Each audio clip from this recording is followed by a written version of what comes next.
Ngayon nga ay lumapit ang alaga ko, ay gustong magpalambing. Ang sabi nga ay himas mo ko dito sa ulo. Pag gantong aso ba naman ang alaga mo ay talagang hihimas-himasin mo kahit maghapon. Yan nga ay humiga pa nga siya sa aking tabi. At heto namang isa ay tulog. Puyat daw kasi siya.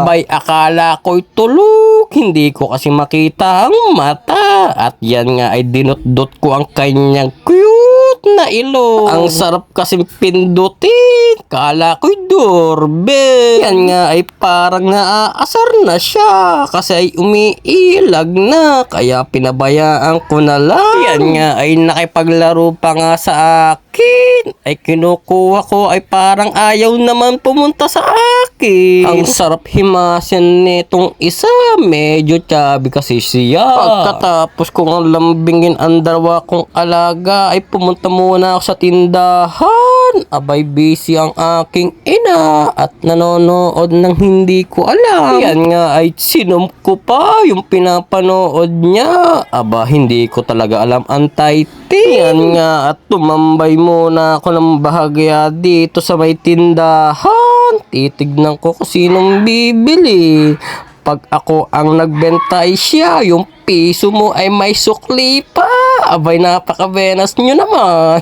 Abay, may nakita kong Nissin ramen. Abay, mukhang masarap siya. Kaya mamaya at itratry kita. At eto nga mga iba't ibang delata ay tinignan ko rin. Yan nga ay namimili na ako ng aking uulamin mamaya. Pero wait lang, nag-iba ata isip ko. Oo nga pala, at may ulam nga pala kami. Ay bumili nga pala kanina. Kaya hindi na ako bumili ng ulam na delata.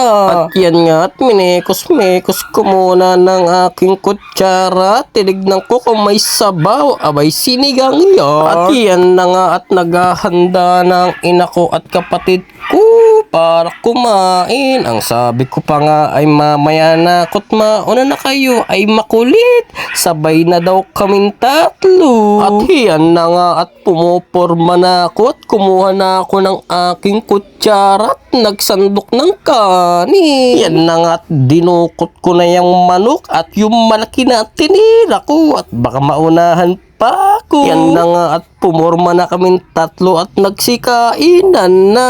Abay, napakasarap ng ulam ay manok ba naman ay favorite ko yan ay siya babush.